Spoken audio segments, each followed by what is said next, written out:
damaged by travelling in a plane. Hello, my name is Joan.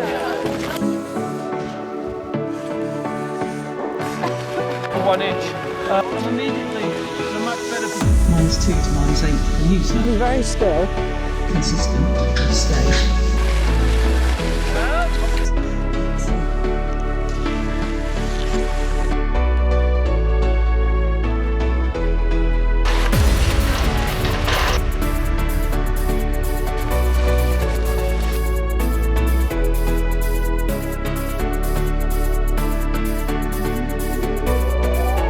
The activity itself is really enjoyable. Getting out on the snow, moving along comfortably, feeling good about moving on the skis, and then just getting up into beautiful remote places where it's very peaceful and very tranquil, and meeting some great people along the way. This week actually encompasses quite a lot of what we want to do on snow. Enable people to improve their technique with training, recreational skiing and racing. My biggest ambition is to get good enough technically to be able to carry on skiing for another 10 or 15 years.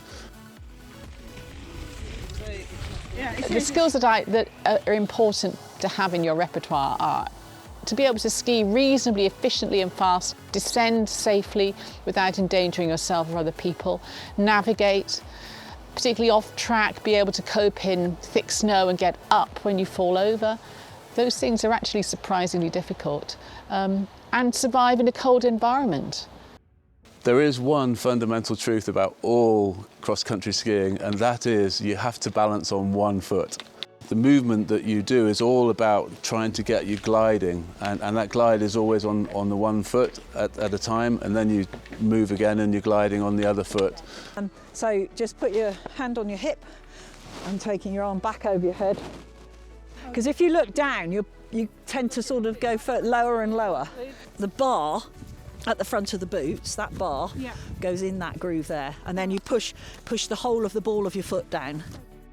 The health benefits are enormous. It's not just that it's a really good all-round exercise that pushes your heart rate up and makes you fitter and stronger.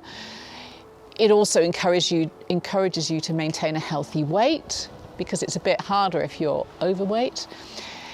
It's good for the mind in the sense that you get out into lovely places where you can feel peaceful and calm. So if you're anxious or stressed about things, that can help. And it's just very good for self-confidence and building self-confidence. I would encourage everyone to have a go at cross-country skiing, even if you intend to primarily be an alpine skier. And the simple reason is back to the central point of cross-country skiing, which is it improves your balance. So it's much, much safer than downhill.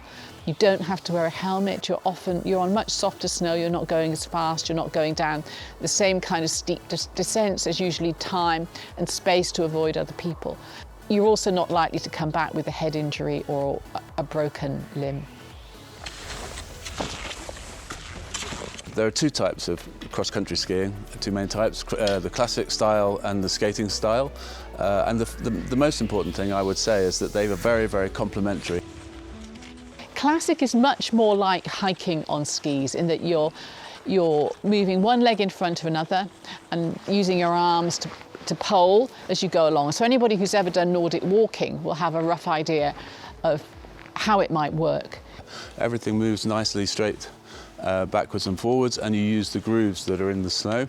And it's a very relaxed style when you manage to master it a little bit.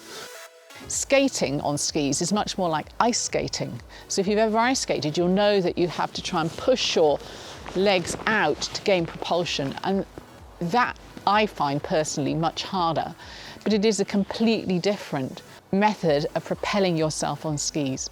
Skating is faster in the equivalent conditions, particularly if you're flat and travelling long distance. The equipment is different. It's really elegant, it looks lovely, and it's fun to do. It depends, I think, what your background is, how easy you would find it to do. Most people would start with classic and then have a go at skate once they're a bit more confident on skis. Going uphill in skate skiing is probably the most awkward looking movement in skate skiing, and you do have to be a little bit more agile than any of the other movements, because you have to get your feet quite wide apart, and to me it always looks like a sort of frog trying to sidestep up the hill. The club currently is trying to recruit some younger people into the club. That's the time to learn. We're seeing generally a lot of youngsters seem to be a lot more interested in cross-country skiing. We've had some success nationally in getting people into Winter Olympics and things like that. But if you look at any of the competitions, the people that are active in cross-country skiing are magnificent sportsmen, and in Europe the crowds are enormous. A lot of endurance sports, they're hard work but they're fun, and you get a tremendous buzz and sense of achievement for making it round a circuit or doing it well or getting up onto the top of a hill and seeing the view. But even if you've never skied, it's not too late to start and you can still learn to do it, and you will have a lot of fun and enjoy it very much.